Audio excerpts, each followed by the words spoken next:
December 6th, 1942, RAF Chelveston, England. The frost clung to every surface as Colonel Curtis LeMay stood before the map in the briefing room, his cigar unlit but clenched between his teeth as always. In 3 hours, 18 B-17 flying fortresses from his 305th Bombardment Group would attempt something that had never been done before, a formation so tight and so precisely coordinated that it would revolutionize aerial warfare. The target was Lille, France, but the real experiment was the formation itself. What his crews didn't know yet was that this mission would create the blueprint for a defensive system so powerful that Luftwaffe pilots would soon give it a name that translated to Flying Porcupine, a wall of interlocking machine gun fire so dense that attacking it became a form of calculated suicide. The mathematics were brutal and simple. A single B-17G carried 13 50 caliber machine guns. Put 54 of these bombers into a combat wing formation, and an attacking fighter pilot found himself staring down the barrels of over 700 heavy machine guns, all capable of firing 750 rounds per minute with an effective range of 3,500 feet. This was the combat box, and its development would transform the daylight bombing campaign over Europe from a desperate gamble into America's primary weapon for crushing Nazi Germany's industrial capacity. The path to this moment had begun badly. On August 17, 1942, the 8th Air Force flew its first bombing mission from England. 12 B-17E flying fortresses attacked the marshalling yards at Rouen-Sotteville in France, escorted by RAF Spitfires. The bombers flew in loose 6 plane squadrons with 2 to 4 miles between each squadron, a formation designed primarily to prevent mid-air collisions between inexperienced crews, rather than to provide mutual defensive fire. Within each squadron, bombers were stacked at 3 altitudes with approximately 150 feet between the highest and lowest aircraft. All aircraft returned safely with only 2 sustaining minor flak damage. But American air commanders knew this shallow penetration into occupied France represented nothing close to what would be required.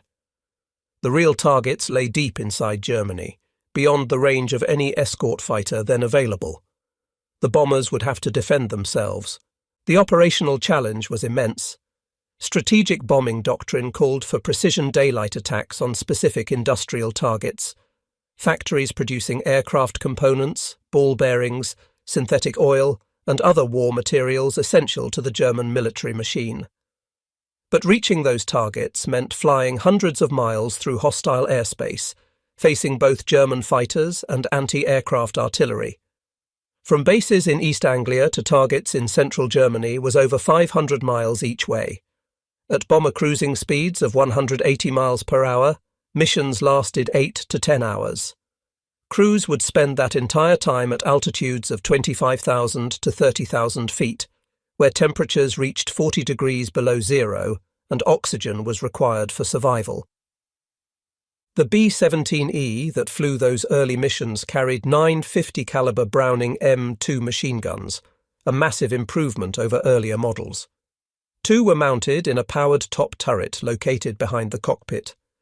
2 more were in a powered belly turret, the revolutionary Sperry ball turret that allowed a gunner to rotate 360 degrees.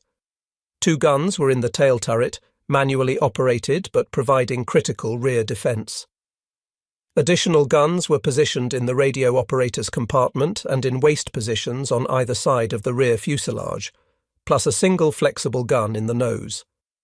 The Browning M2 weighed 64 pounds, measured 57 inches long, and fired 750 rounds per minute with an effective range of 3,500 feet, significantly longer than the German 20mm MGFF cannons initially used by Luftwaffe fighters. The physical demands on B-17 gunners were extraordinary.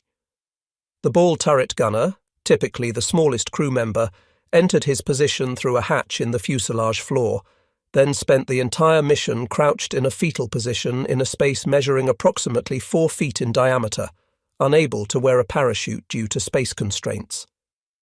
If the aircraft was hit and going down, he had to rotate his turret to align the hatch with the fuselage opening, exit into the aircraft, retrieve his parachute, and then bail out, all while the bomber was potentially spinning or on fire.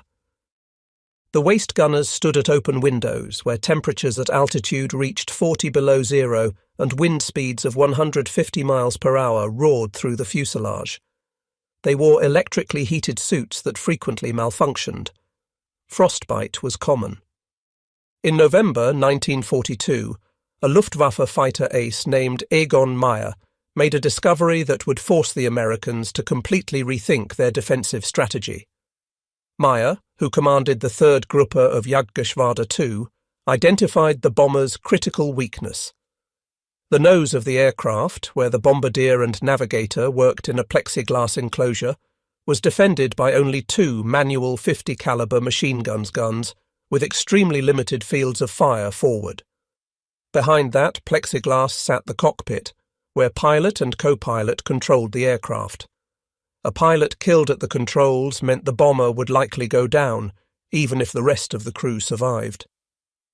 Meyer calculated that a head-on attack, though requiring exceptional skill and courage, would allow German fighters to concentrate fire on the bomber's most vulnerable spot.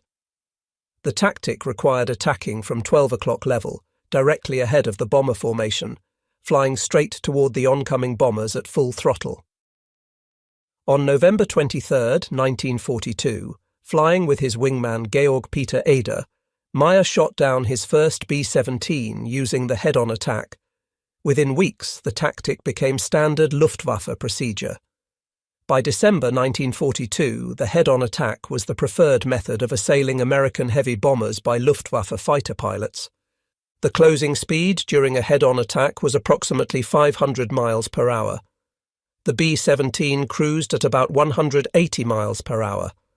A German FW-190 or Bf-109 attacking at full speed approached at roughly 320 miles per hour. Combined, the closing speed reached 500 miles per hour, or about 730 feet per second. A German pilot had perhaps 3 seconds from the time he opened fire at maximum range until he had to break away to avoid collision. In those 3 seconds, a skilled pilot could rake the B-17's nose and cockpit with 20mm cannon fire, killing the pilot and co-pilot, destroying the flight controls, and turning a 4-engine bomber into falling wreckage. This was the tactical problem Curtis LeMay set out to solve in the winter of 1942. LeMay was 36 years old, a colonel commanding the 305th Bombardment Group. He had taken command on June 2, 1942, having spent the previous decade becoming arguably the finest navigator in the Air Corps. His navigation skills were extraordinary.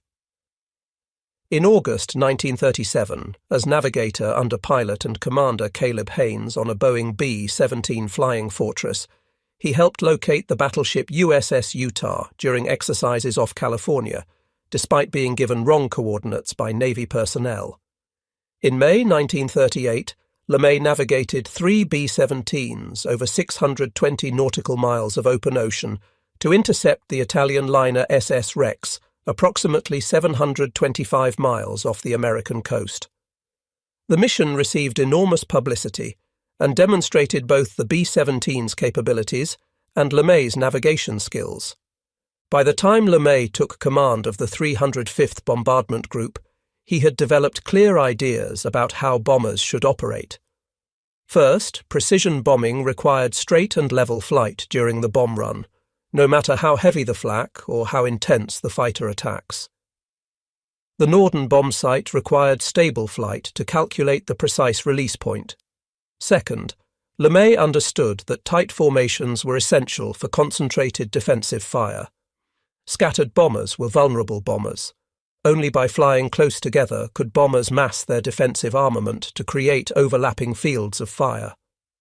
Third, crews needed relentless training until every action became instinctive. LeMay's crews found him demanding, unemotional, and utterly focused on mission success. He drove them hard, and he led by example, flying the toughest missions himself.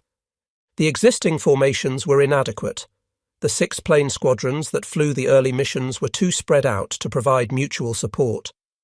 At 2 to 4 miles separation, bombers under attack received no defensive fire support from other aircraft in their squadron. Their 50 caliber guns had an effective range of 3,500 feet, just over half a mile.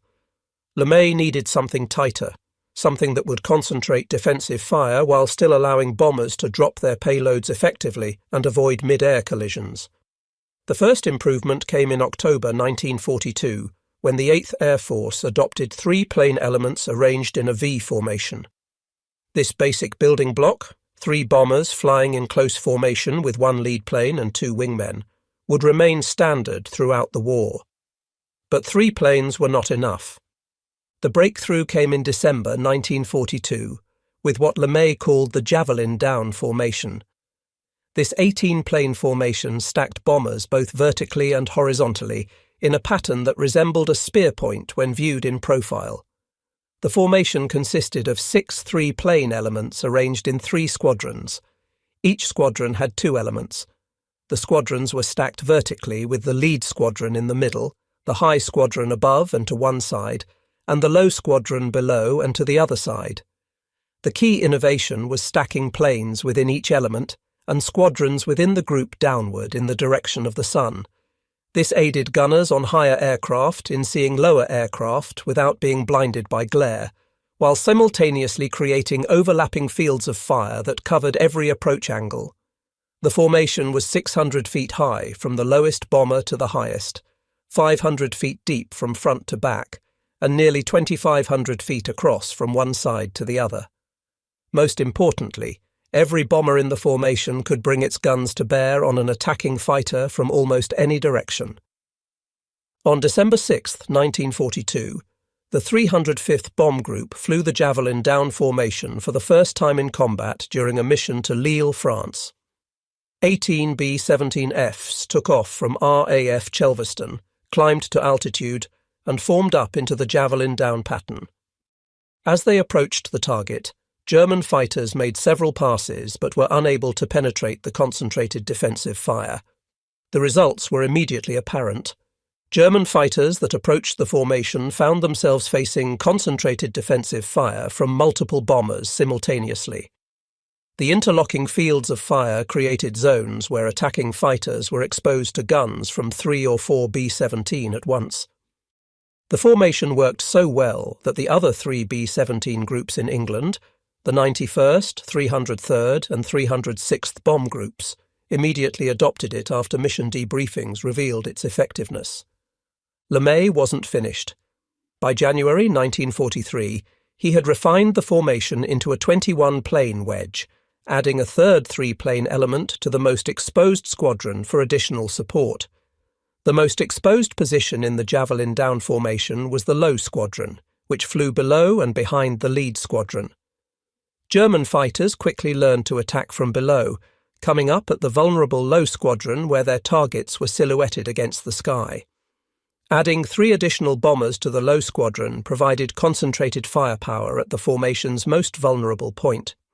This configuration was tested in combat, proved effective, and was formally adopted by all groups on January 13, 1943.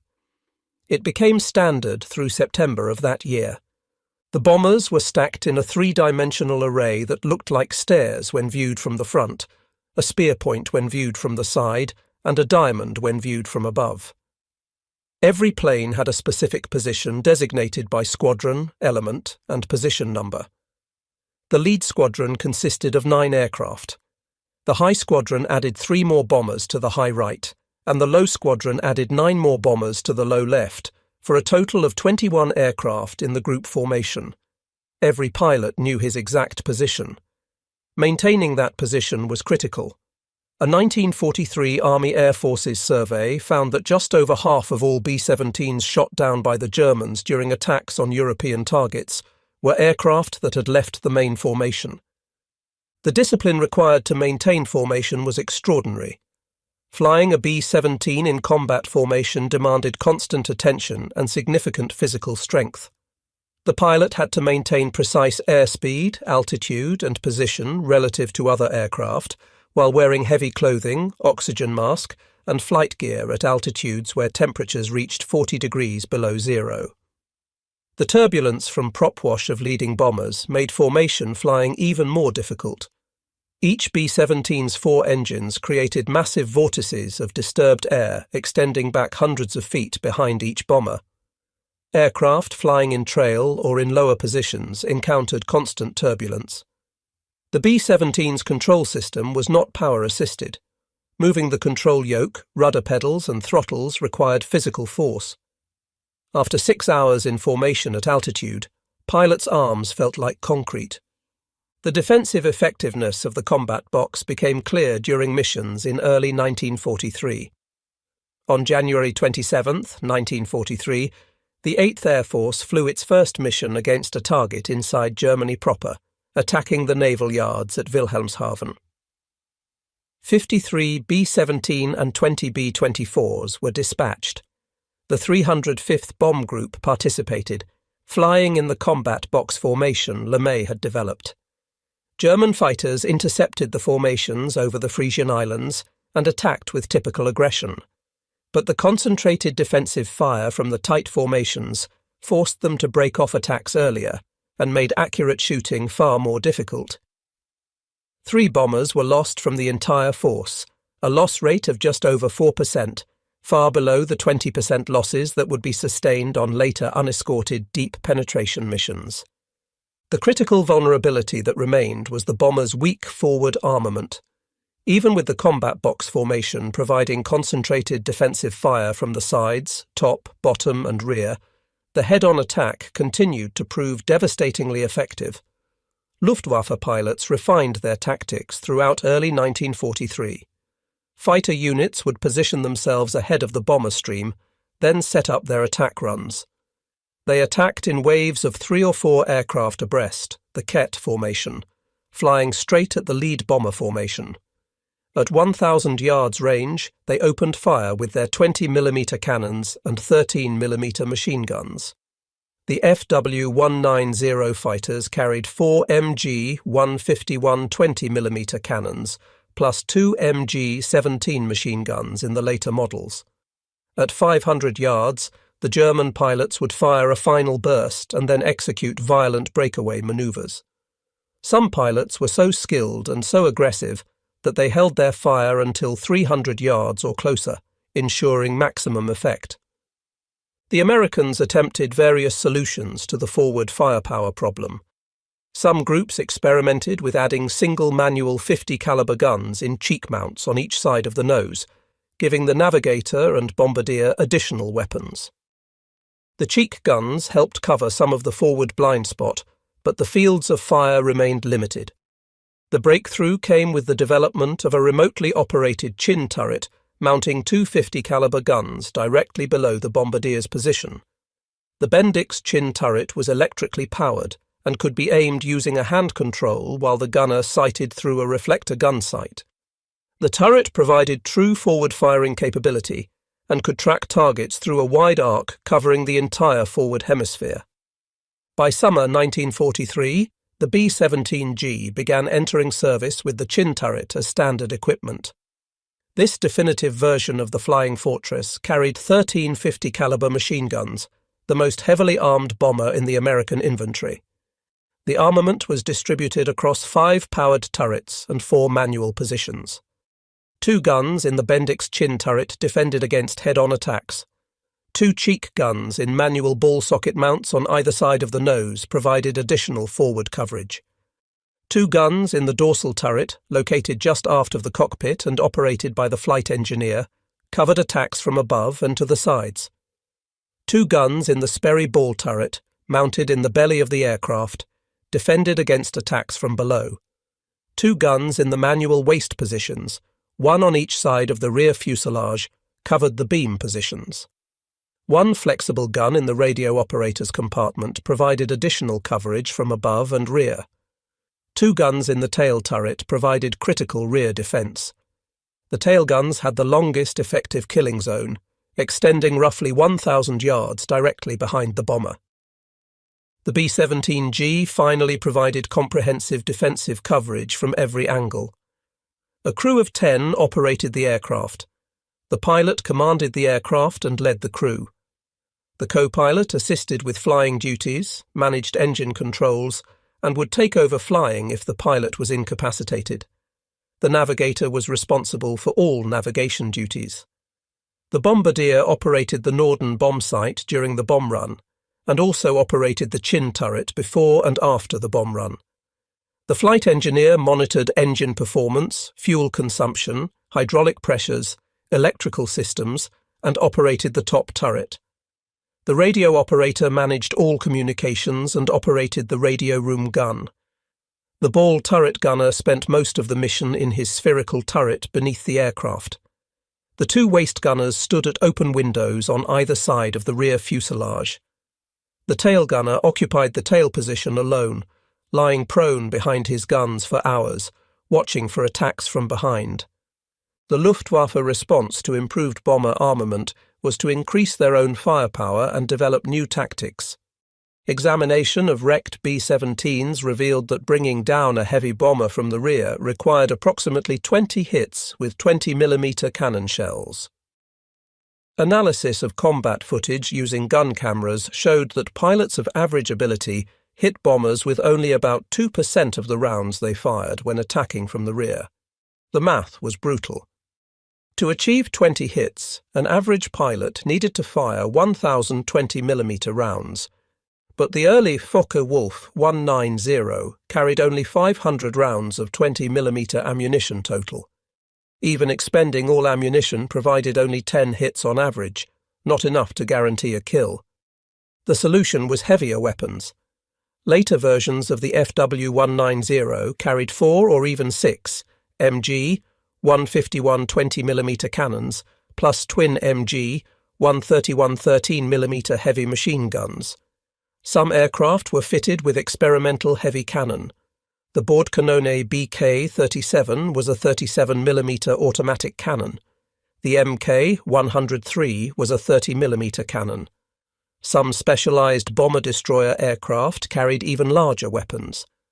These massive weapons could destroy a bomber with 1 or 2 hits, but they were difficult to aim, heavy, reduced aircraft performance, and had very limited ammunition. The Luftwaffe also experimented with unguided rockets. The Werfer-Granate 21 was a 21-centimeter rocket carried in simple tube launchers mounted under the wings. The WGR-21 packed massive explosive power. A direct hit would destroy a B-17. But the rockets were difficult to use. They had terrible ballistic properties and no guidance system. Pilots had to fire at ranges of 800 to 1,000 yards, outside the effective range of bomber defensive guns. Hit rates were extremely low, but the rockets were effective psychological weapons. Seeing large rockets trailing smoke flying toward the formation caused bomber pilots to take evasive action, breaking up the tight formations and disrupting the bomb run. As the 8th Air Force expanded in size during 1943, the combat box formations evolved to accommodate larger numbers of aircraft. By spring 1943, the 8th had grown to 16 groups of B-17 and 4 groups of B-24 Liberators. Mission sizes reached 100 to 200 bombers. The basic group formation of 18 to 21 planes was expanded to create combat wing formations. 3 groups flying together as a wing, stacked vertically and horizontally, created a 54-plane formation that could project truly massive defensive firepower. This wing box became standard for major missions from early 1943 through May 1944. The groups were positioned with a lead group in the centre, a high group above and to one side, and a low group below and to the other side. The wing box occupied a volume of airspace roughly 3,000 feet high, 7,000 feet deep, and 2,000 feet across. The 54-plane combat wing was capable of fielding upwards of 700 heavy-caliber defensive machine guns when fully equipped with B-17Gs. 54 bombers, each carrying 13 guns, equaled 702 heavy machine guns total. A Luftwaffe pilot attacking such a formation faced the reality that dozens of gunners were tracking him visually through their sights, and hundreds of bullets were converging on his flight path. The tracer rounds, every 5th round in the belt, created visible streams of fire. From a distance, the formations looked like porcupines with dozens of fiery quills extending in all directions. German fighter pilots began calling the B-17 combat box formations Fliegendes Stachelschwein, flying porcupine, a term that perfectly captured the visual impression and tactical reality of attacking massed bombers. Oberleutnant Heinz Knoke, a Luftwaffe fighter ace with 33 confirmed victories flying with Jagdgeschwader 11, described the experience in his combat diary. "Attacking the American bombers is like flying into a wall of fire," he wrote. "The tracers come from every direction. You pick your target, line up for the attack, and suddenly the air around you fills with red tracers. You fire your guns, try to get hits on the bomber, and then you dive away praying that nothing vital was hit." Major Anton Haeckel, who ended the war with 192 confirmed victories, explained the tactical problem. "If one came in from the rear, there was a long period, closing from 1,000 metres to our firing range of 400 metres, when the bombers were firing at us, but we could not effectively return fire. The 50 caliber guns on the bombers had longer range than our guns. Attacking from the front was better because the closing speed was so high that we were in their firing zone for less time. But the front attacks required much more skill and nerve. The rigid formation discipline required by the combat box created one critical vulnerability that could not be overcome. Individual bombers could not take evasive action while in formation. They had to fly straight and level, maintaining position regardless of flak or fighter attacks. This made the formations vulnerable to German anti-aircraft artillery. The Luftwaffe flak arm eventually numbered over 1 million personnel operating thousands of heavy anti-aircraft guns. The standard German heavy flak gun was the legendary 8.8 cm flak 18/36/37/41 series, which fired an 8.8 kilogram high-explosive shell to altitudes exceeding 30,000 feet. These guns were positioned in batteries around key targets. When formations approached, the flak batteries would calculate where the formation would be in 30 seconds and fill that airspace with exploding shells. Flak was responsible for 40% of all wounds sustained by 8th Air Force personnel, a higher percentage than fighter attacks. The true test of the combat box formation came during the deep penetration missions of August and October 1943. These missions pushed American bomber doctrine to its absolute limits and revealed both the formation's strengths and its fatal weakness when operating without fighter escort.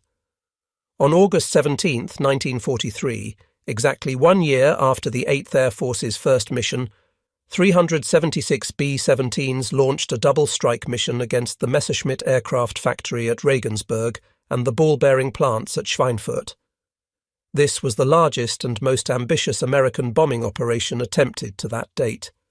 Curtis LeMay, now commanding the 3rd Air Division, would personally lead the Regensburg mission. The Regensburg force, consisting of 146 B-17 bombers from 7 bomb groups, would strike first, then continue south across the Alps to bases in North Africa. The Schweinfurt force, consisting of 230 B-17 bombers from 9 groups, would follow and return to England. The mission began badly. Dense fog covered English airfields.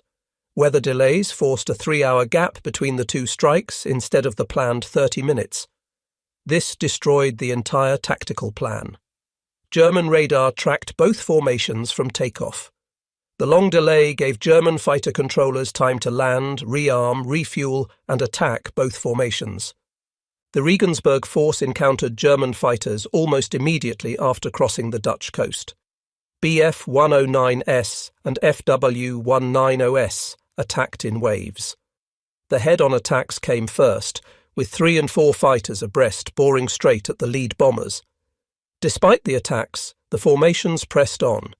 At Regensburg, the bombing was accurate and the Messerschmitt factory was hit hard, but the price was high. 24 B-17s were shot down. The Schweinfurt force fared even worse.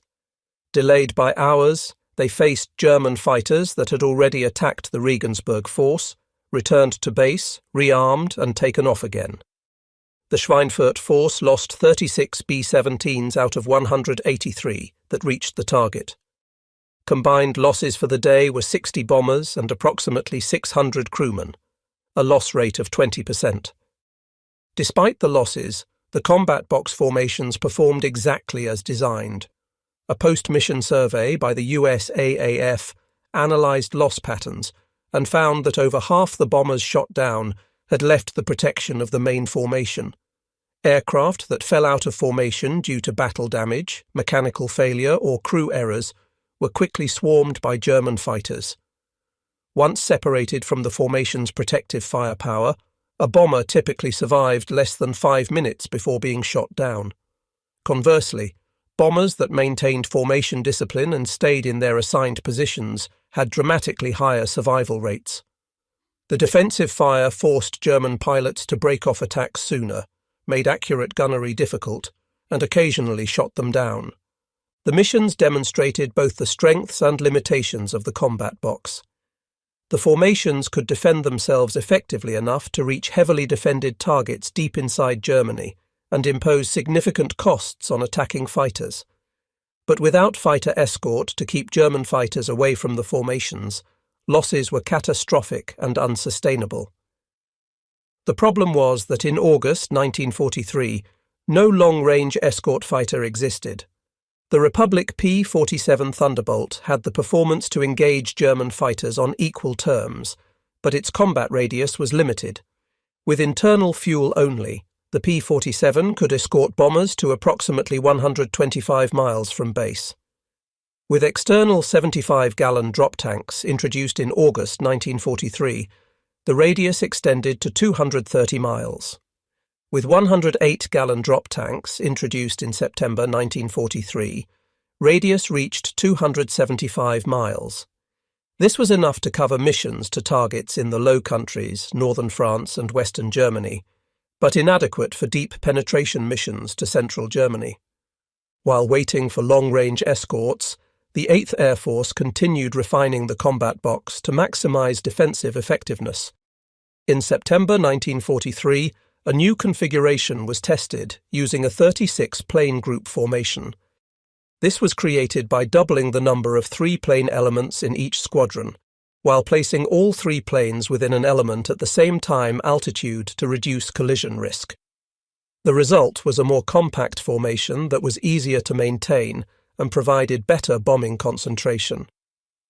By late 1943, groups could choose between the 21-plane compact formation for small missions, the 36-plane group formation for better bombing accuracy, or the 54-plane wing formation for maximum defensive firepower.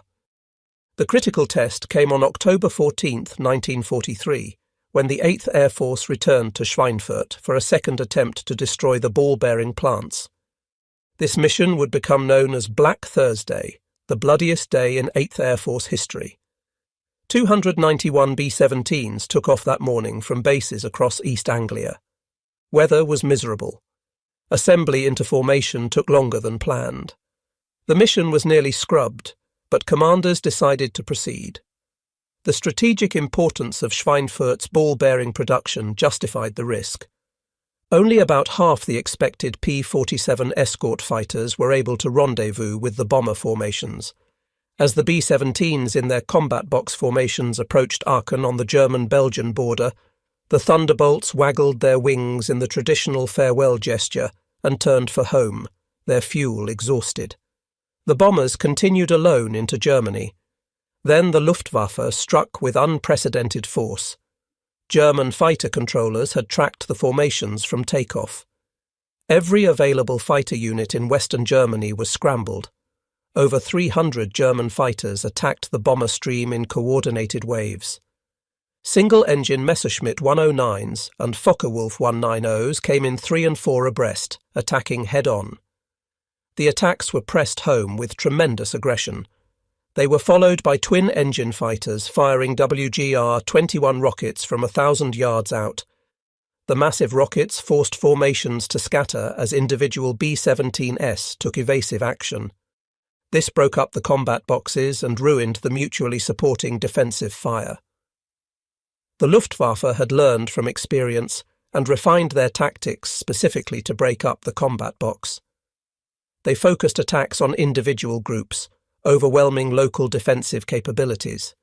Damaged bombers that fell out of formation were immediately swarmed by German fighters. The German pilots flew from home bases in Germany, many within 50 miles of the bomber route. After expending ammunition, they would land, be rearmed and refueled in 15 to 20 minutes, and take off again to attack the same bomber stream a second or even third time. By the time the formations reached Schweinfurt, 28 bombers had already been lost. The 305th Bomb Group, LeMay's old unit, was hit particularly hard. Flying in the most exposed low group position, they bore the brunt of repeated attacks. 13 aircraft from the 305th failed to return to England, the highest loss of any group on the mission. 130 men from the 305th were killed, captured, or listed as missing. The bombing was accurate despite the chaos. Post-strike reconnaissance photographs showed severe damage to several production facilities, but the cost was beyond anything previously experienced. Of the 291 B-17s that departed England that morning, 60 were shot down by fighters or flak. Another 17 returned to England so heavily damaged that they had to be scrapped. Another 121 aircraft landed with varying degrees of battle damage. Total losses represented over 26% of the attacking force. Aircrew casualties were equally severe. 650 men were lost out of 2,900 who flew the mission, representing 22% of all crews. At that loss rate, an aircrew member had virtually no chance of surviving a 25-mission tour.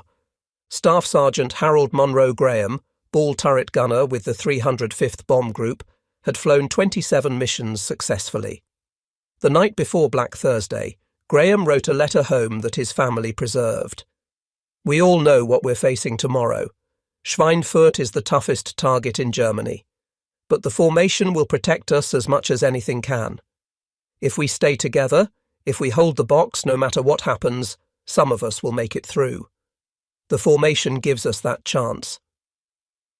Graham's aircraft was shot down over Schweinfurt the next day. His bomber took several direct hits, caught fire, and went into a spin. Only 3 parachutes were seen leaving the aircraft. Graham was not among the survivors. He was 22 years old.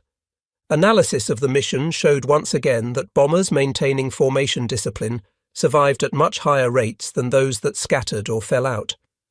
The bombers that held their positions had better than 50% chance of reaching home. Those that fell out had almost no chance.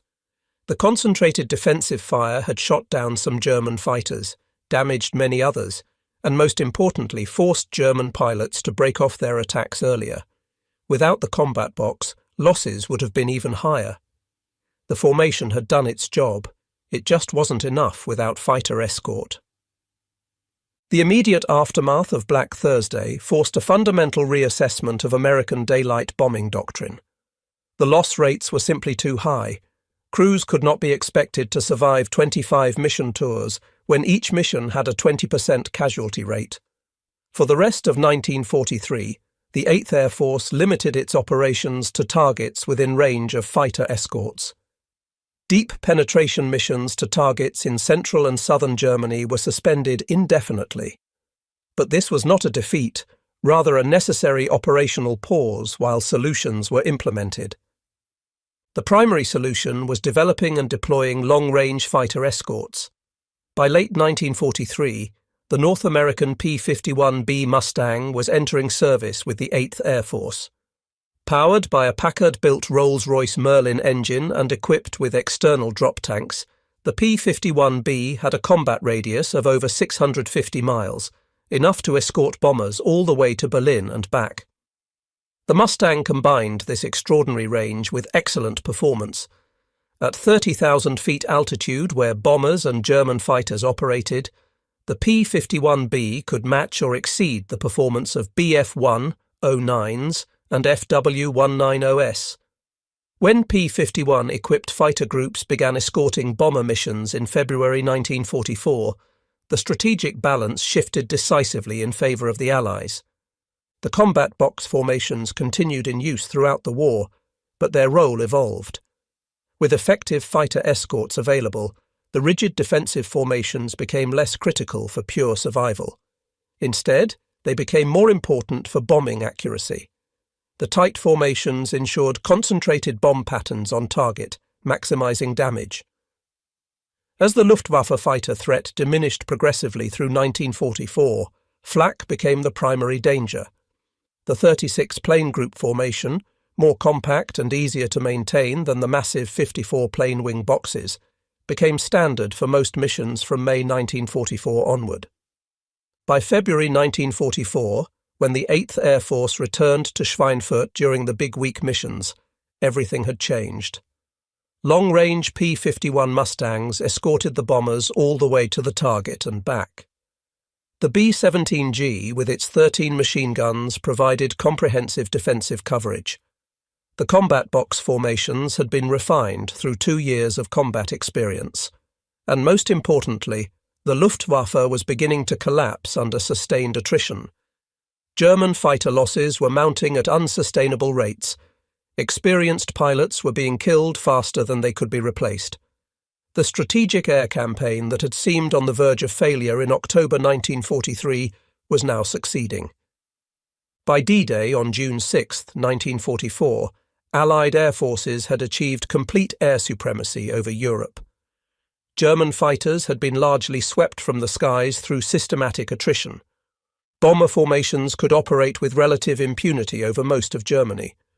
Loss rates dropped from 20% in October 1943 to 3 to 5% by mid-1944, levels that were sustainable. Crews' chances of completing 25 mission tours improved dramatically. The psychological impact was enormous. New crews arriving in theatre could look at veterans who had completed tours and know that survival was possible.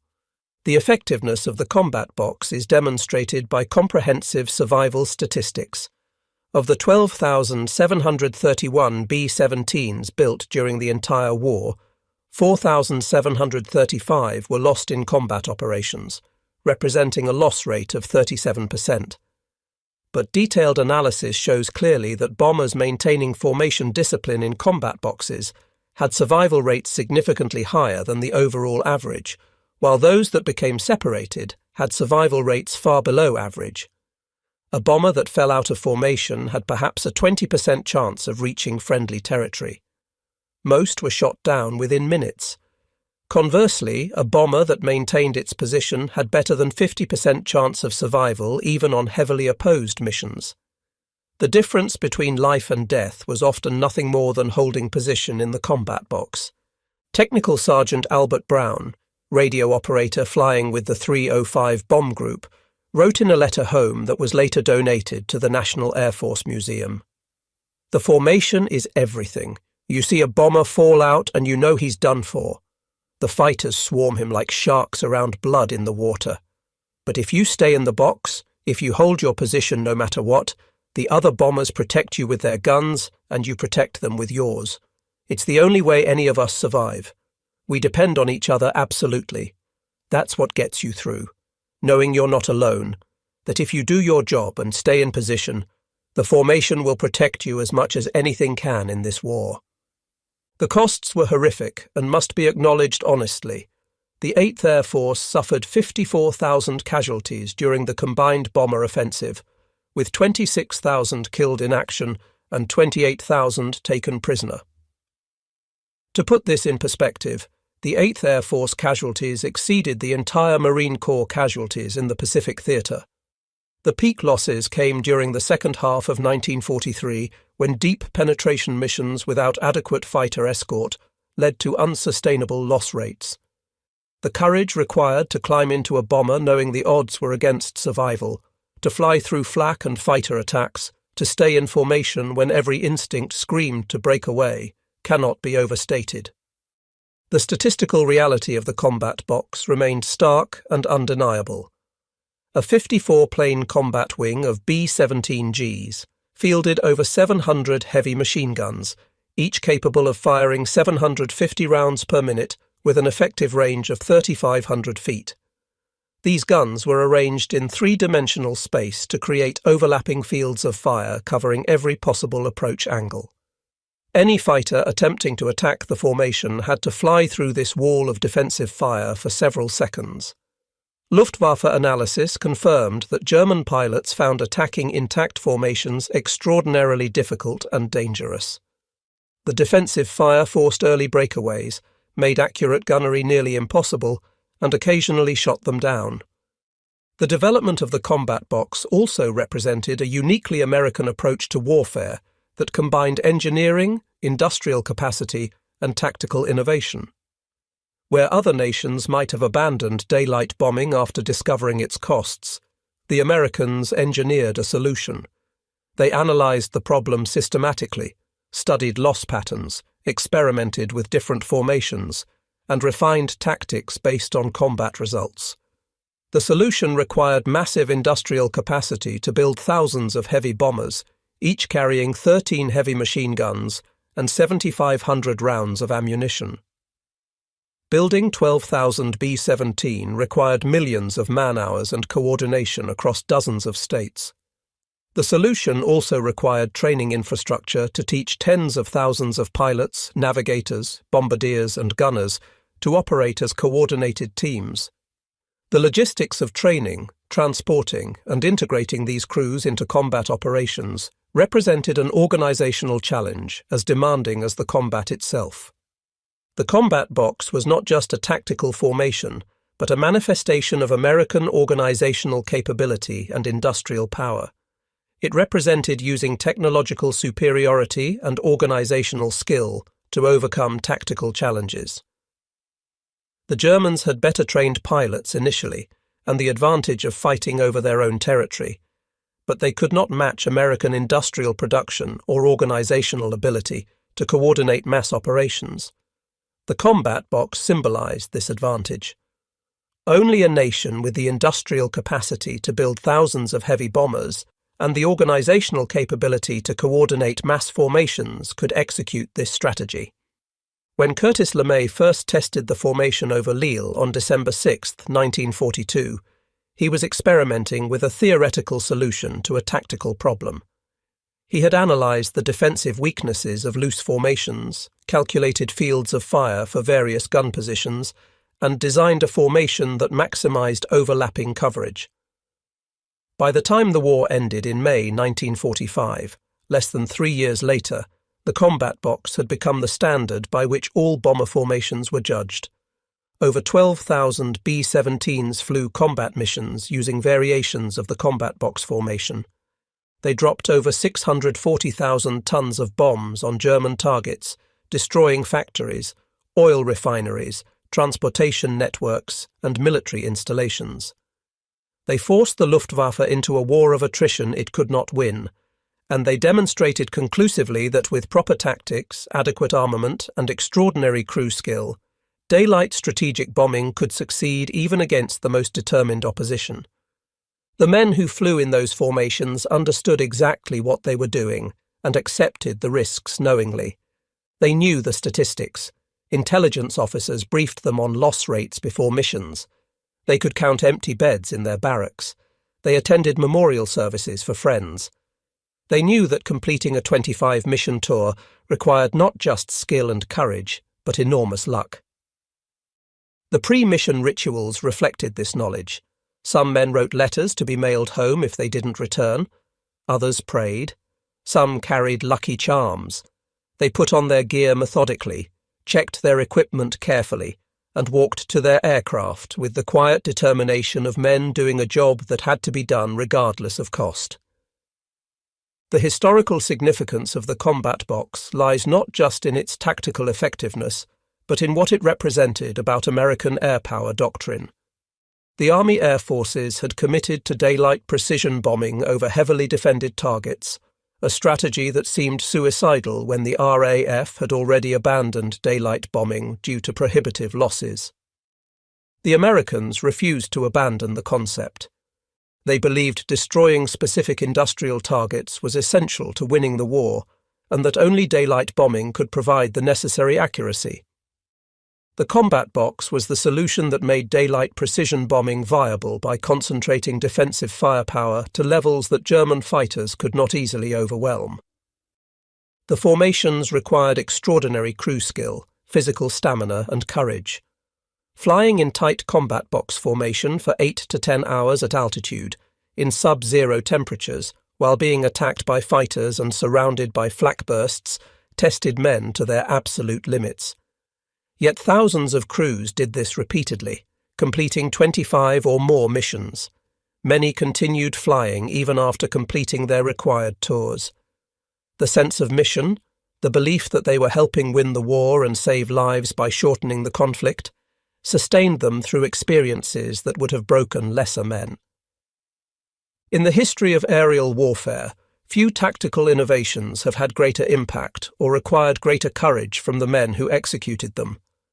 The combat box stands as testament to both American ingenuity and the extraordinary bravery of young men who flew tight formation through walls of fire above Hitler's Europe. These men, average age 23, many fresh from farms and small towns across America, climbed into their bombers day after day and faced odds that would have broken professional soldiers. They did this because they believed in their mission, that they were fighting to end tyranny, to defend freedom, to protect their families.